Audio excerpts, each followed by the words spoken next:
எவ்வளவு பணம்? 40,000 ரூபாய்க்கு நம்ம எவ்வளவு கஷ்டப்படணும் சம்பாதிக்கிறதுக்கு.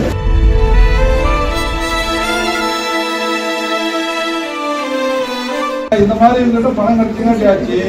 மத்தவங்க கிடைச்சுன்னா ஐயோ பாவம், பணத்தை யாரு தவற விட்டாங்களோ அவங்க கிட்ட எப்படியாவது கொடுத்துடணும்னு போராடிய தம்பதி.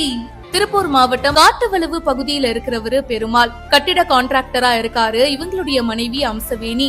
இவங்க 2 பேரும் பாத்தீங்கன்னா அவினாசியில இருந்து கோவைக்கு மருத்துவமனைக்கு போயிருக்காங்க. அப்போ ஈரோடு கோயம்புத்தூர் மார்க்கமா போன அரசு பேருந்துல உட்கார்ந்துட்டு இருக்கிற சீட்டுக்கு கீழே பாத்தீங்கன்னா ஒரு பிளாஸ்டிக் பேக் இருக்கிறத பாத்திருக்காரு.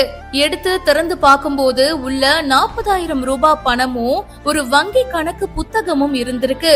இந்த தம்பதிக்கு எழுத படிக்க தெரியாதுங்க. யாரோ பணத்தை விட்டுட்டாங்க அப்படின்றத மட்டும் புரிஞ்சுக்கிட்டாங்க. அவங்களோட வேலை எல்லாம் முடிச்சிட்டு அவங்களோட நண்பரோட உதவியோட சம்பந்தப்பட்ட நபர்கிட்ட கான்டாக்ட் பண்ணி எல்லா விஷயத்தையும் சொல்லியிருக்காங்க. போலீஸ் ஸ்டேஷனுக்கு வந்து நடந்தது சொன்னதும் போலீசார் வியந்து போயிட்டாங்க.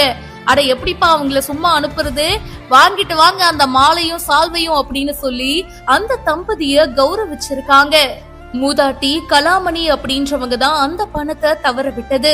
கண் கலங்க அந்த தம்பதிக்கு நன்றியும் சொல்லியிருக்காங்க.